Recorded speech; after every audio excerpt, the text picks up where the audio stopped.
Okay, before we get into this episode today, I want to share something with you. The next round of the Spiritual Investor Mastermind, it starts in May 5th to be exact. This is a 12-week container that is literally mind-blowing. I mean, even around the third week, you're going to be like looking back on yourself. Really, it's the IV drip of kind of the experience that you would have gotten here, or if you've been in any of the groups. It's really a way for spiritually conscious investors to stop circling the edges of their wealth and to actually go vertical. We go deep into the markets. We go into intelligent portfolio design.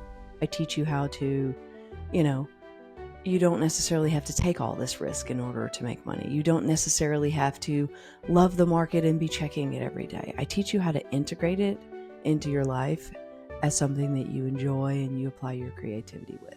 I watch every single cohort. I watch people be able to get to a stage where they're literally looking back on a version of themselves who made less money, who was afraid to invest, and they're saying, I don't recognize that person anymore. Like I said, it's 12 weeks. We do have payment plans for it, so don't think that it's something that's going to be out of your reach. The spots are limited in it, and it's always full. And that's why I want to bring it up now, let you know. Just go to thespiritualinvestor.com, fill in an application. It'll be in the show notes as well. So, all right, I will see you in the room there.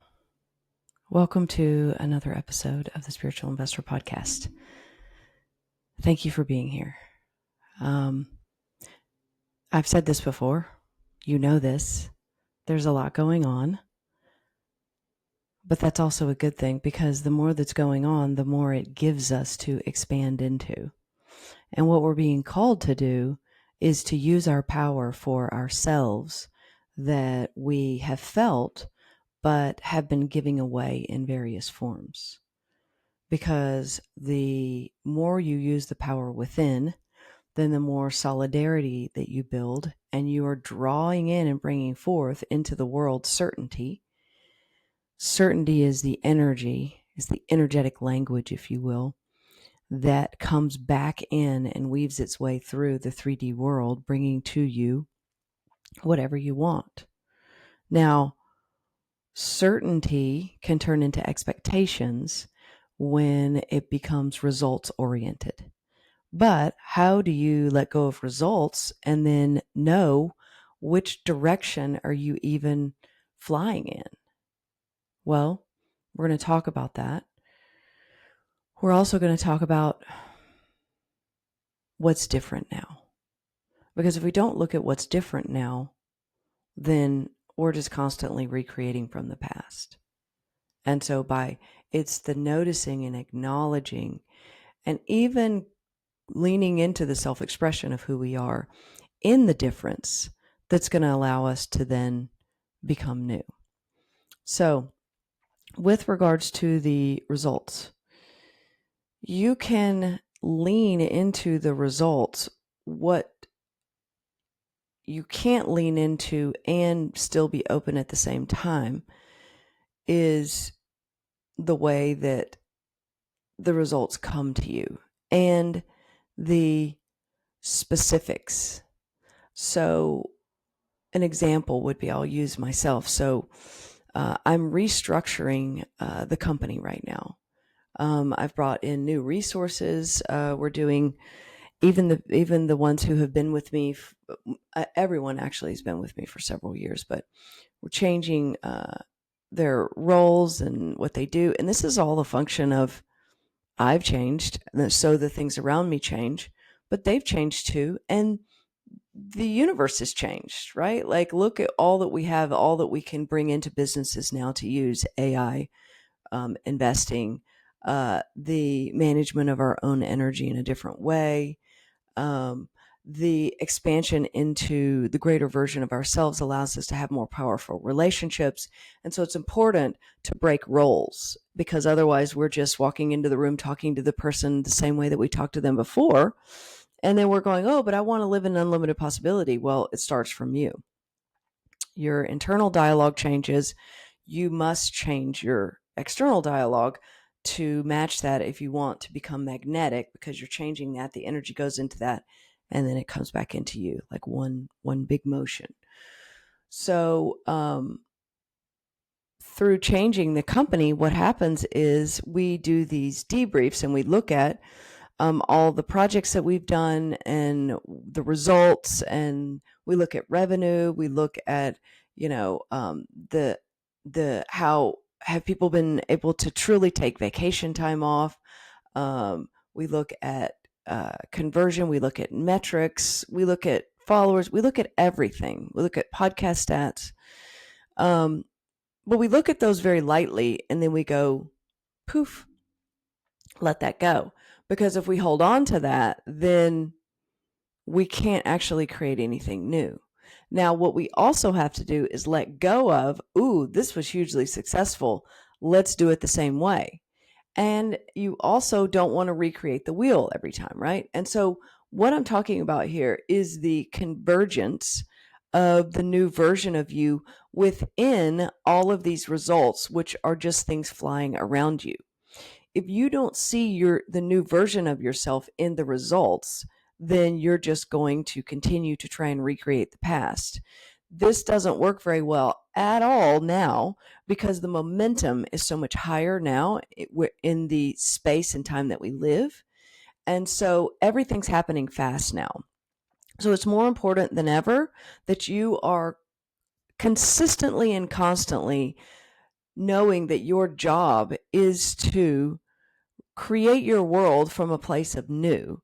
And that involves you going into your power and bringing that out.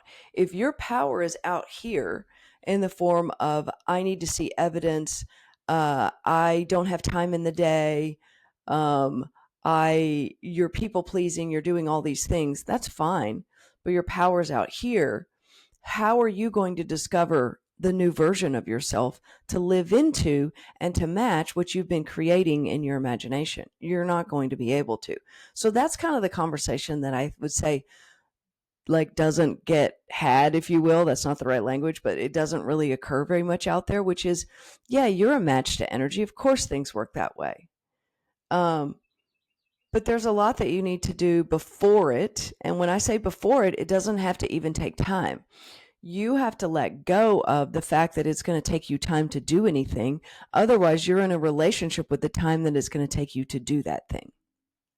So going back to this, certainty versus expectations. Expectations carry a neediness. Certainty carries only the power of you. Certainty is, no, this is going to come to me no matter what. I already know that. I just don't know how it's going to be. Therefore, if I don't know how it's going to be, where do I get the answers? Inside of the discovery and the self-expression of the new me, inside of it and actually living it. Now, this is where you have to go, oh my God, this is awkward. I don't do it this way. Or this is new. This relationship is new. What does this feel like to me? Oh, where does this fit? You're constantly in discovery mode. Now, you managing your energy, it has very little to do with time. It has to do with time if you agree that time is a structure around you. That means if you agree that time uses you, then you must manage your energy around time. If you agree that you use time, which the way that you would do that is to be constantly bringing yourself back to the present moment, because in the present moment, the time is only an illusion. If you are in that agreement, then you don't have to manage time. You're only managing your energy at that level. So managing your energy actually as a elevated version of that would be looking at what is your energy level when you are in constant discovery of who you are. And maybe you do need a different type of downtime. Maybe you don't need downtime. Maybe you need to look at things in a different way. It's very likely that you'll need to take a different perception of that. It could be that something that you're doing you didn't even qualify as downtime before, and now you can. So what I really mean by this is, and we talk about this in the mastermind, because in the mastermind, you are developing a new version of you. So all this stuff I'm talking about gets brought into a very practical structure inside of the mastermind, whereby you're doing this piece by piece on an ongoing basis over 12 weeks. One of the examples would be that I've talked to them about is you say, okay, it's 8 a.m. now. How do I want to feel and what do I want in my world by noon? Now you're using time because there is no time. What you're doing is you're actually putting like a pin in. Like if you want to go somewhere, you put a pin on say Google Maps or whatever that you want to go, right? That's the point of that. So what it does is it gives you the space, you can call it time. It gives you the space to live into it. That's what's important. So, are you living into it as a function of your to-do list, which is what you need to do in order to check it off, or you're not going to feel good about it, or you're not doing it fast enough, or you're so stressed about this and are you doing it from a place of lack? Is there lack anywhere in it? It's important you see that. Or are you like pulling something into you, like you're pulling the feeling into you? If you're going by feeling, then you would probably have more pauses. You would probably come back to presence and see that your work is to go into the feeling. And within that, your to-do list gets done. You are the energy first, and your to-do list is a function of you actually being in your energetic power. It's just like relationships. Like if I look around me, all of my relationships are working. All of them. Now, I don't have to sit around and think about that anymore, but I have put my energy into them in various ways so that they're all working. And what's happened is I now have the most incredible space and safety and love around me. I've never had so much of this in my life. I've never had so many people around me who are loving me in their way, by the way. That's what it took too, is it took me to give up on they need to do this so that I can feel their love. That's not what it's about. It's about me allowing their love in by not having my own parameters about it. And that's where you can see the new version of you, ironically, through allowing love in. Now, there can even be the people around you they're just feeling called to help you. There are people around you who see your power. They have benefited from your power. If they see it, they've likely benefited from it because they've seen themselves in it. And they're rising and they're coming into your world, even if it's momentarily. There was a channel that came into my life, literally stepped out of the shadows. This was 3 months ago, 4 months ago. And this channel, this happens where they kind of tell you things that you already know. They said if I would like to do this certain practice, that I can actually call energy in a way that I wasn't aware of. I knew when they said it, I was like, I knew already that I could do it as soon as they were describing it. It was like, oh yeah, it was like a road that I'd already walked, but I hadn't walked it yet, but I knew I could walk that road.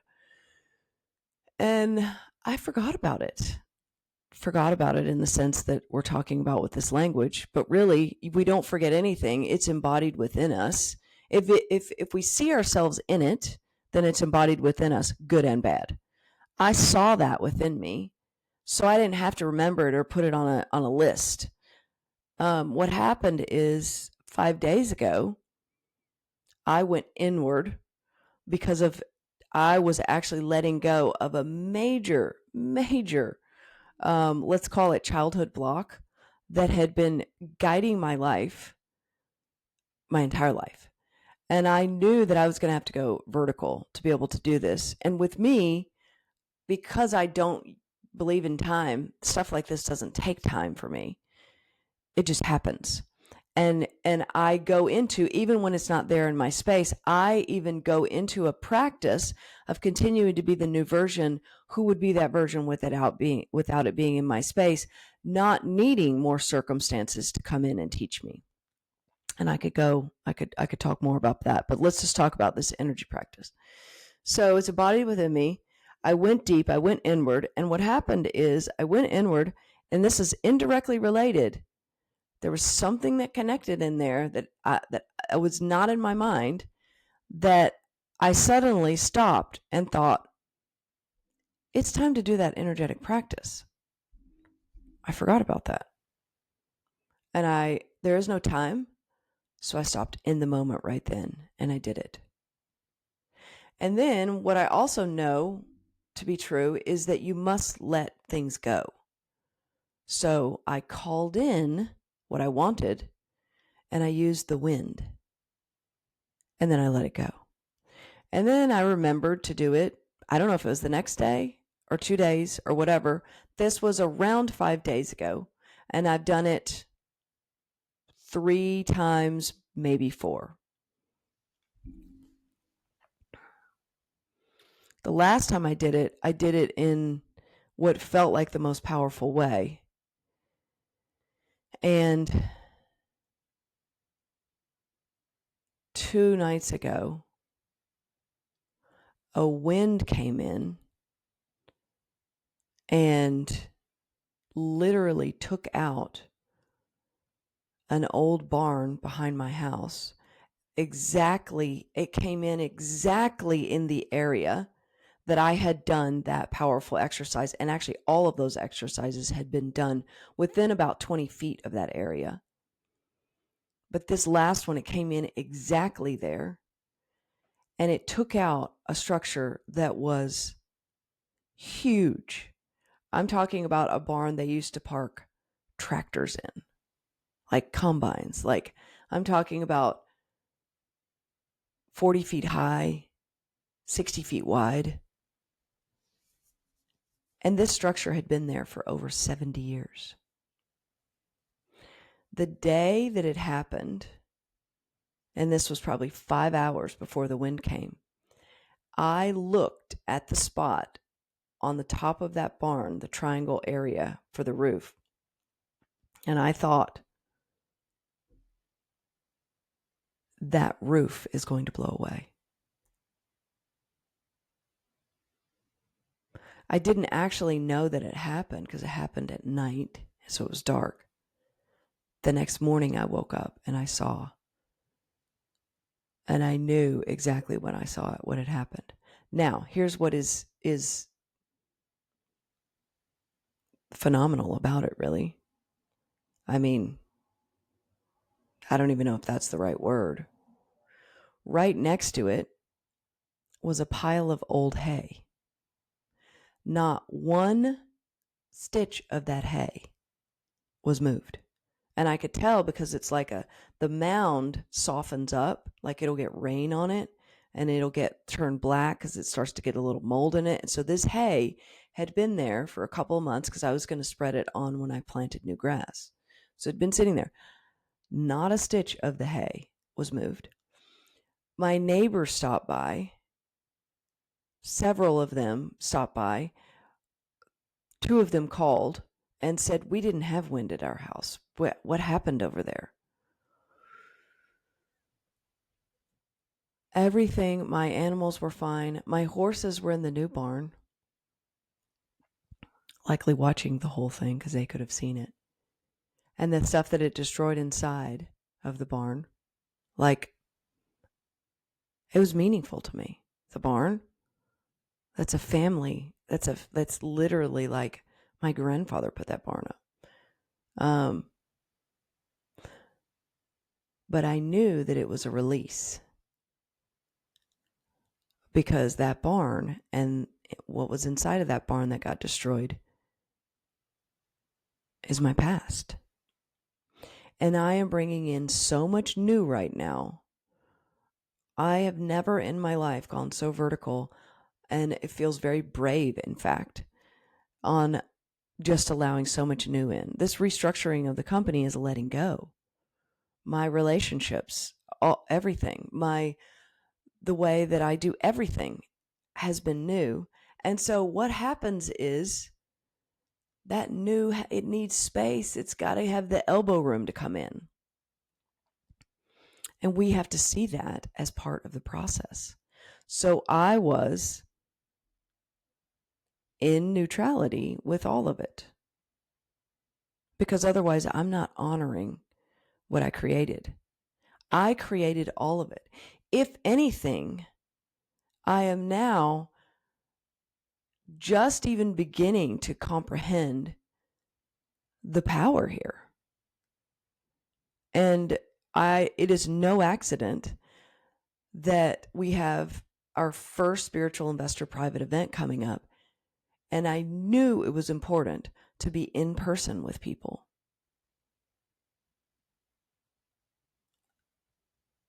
There's something going on whereby there's the physical, emotional, and spiritual presence and connections.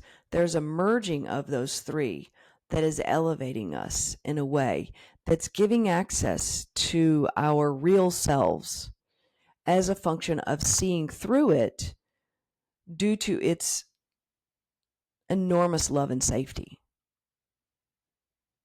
And we're calling that in as a function of who we are. And so with this private event, its price point is the highest price point we've ever had for anything. And the people who are attending, it's priceless. And because they're coming in with that energy, I'm coming in with the energy of the wind. And so it's priceless because our new selves can't quantify, nor does it want to quantify, the cost of being old, because then that would be focused on that.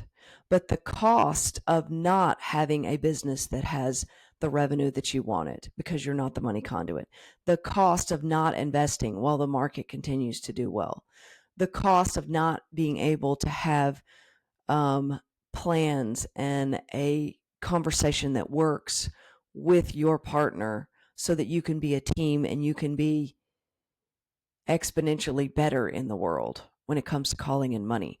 All of these things are a cost. And so if I've managed my energy in a way that I can come in and clean the slate, and I'm doing this in the mastermind, it's just a 12-week thing instead of a 3-day.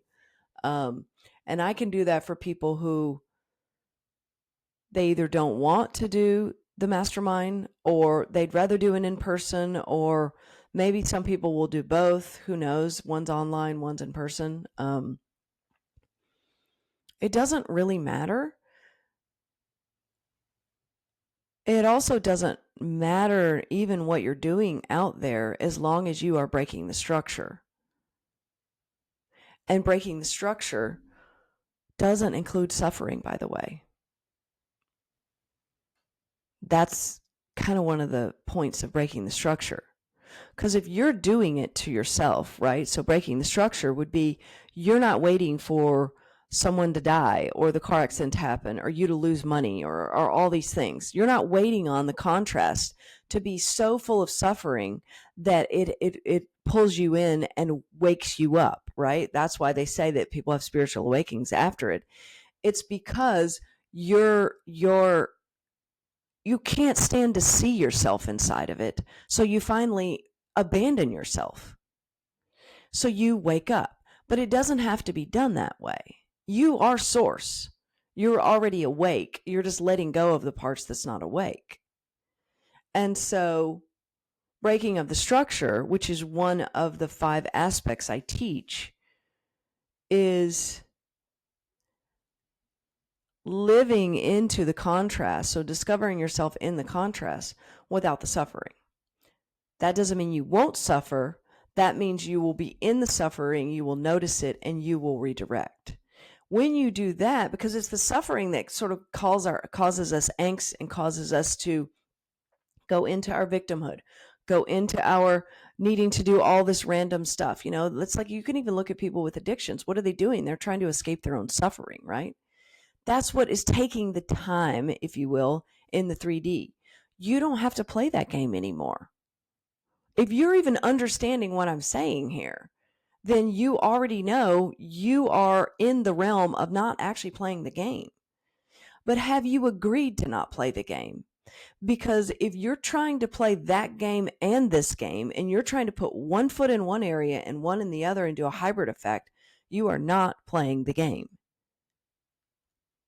You're either committed in a relationship or you're not committed. And you're going to bring that into every aspect, everything within that relationship. So are you committed to living as the new version of you? If you are, you will be that version so fast that that will be the normalized version in your life. So the version of you who has the standard that it's $100,000 a month every month, that will become normalized to you to the degree that you won't notice that anymore. And then you won't, part of not noticing it is you won't have to tell that story. This is what I tell people when they come in the mastermind. I'm like, I don't want to hear your story. Not because I don't find it interesting. It's because it's not about me. I'm telling you, I don't want to hear your story because it is not beneficial for you to come into a brand new container and tell me all the reasons why you do money the way that you do because of your childhood and what's happened to you and you got divorced and da-da-da. You are you right now. Honor you right now by being you right now. Who are you right now? I will connect to you from there because I am me right now. And I bring the power in of I am only here right now. You can feel that in this podcast. So you must match me if you want to share the power in that you and I as a co-creation process. You're allowing that. You're the match that allows that. And so when we call in energy for ourselves, we are calling in the collective because in that same instant, the collective is matching us. And so that's why there's no work to do. That's why being is the work. But if you are being as a function of you just went to a yoga class and you are feeling good and all high and you've got chemicals going through your body and you feel like I can save the world and let me go do all of that, that is your being in the 3D world. When you're being really, really as source, it doesn't matter if you just lost the barn on your property. You are going to walk back into the house and you're going to sit down and you are going to be fully available and in your power and unconditional love for everybody else. Because that was an instant ago. And I have already put that in motion, what I'm going to do about that in the 3D world. So I'm letting that go. And then the 3D world's going to come back into me and they're going to say, I'm going to get a phone call probably today on the damage. And then I'll answer a few questions and then I'll go back. But I'm not living in what I created anymore. I'm living in what I'm creating now. And what I'm creating now is showing me who I am now. I'm even different 27 minutes later. And so are you. So do you want to be that version? Or do you want to go right back into the version that you were doing whatever you're doing before this podcast? Go back into that in the 3D world, but go back into it as the new you. Thank you for being here, for bringing your energy here. This is all of us. And we are rising together, and it is magnificent. And I'm so grateful. So much love to you.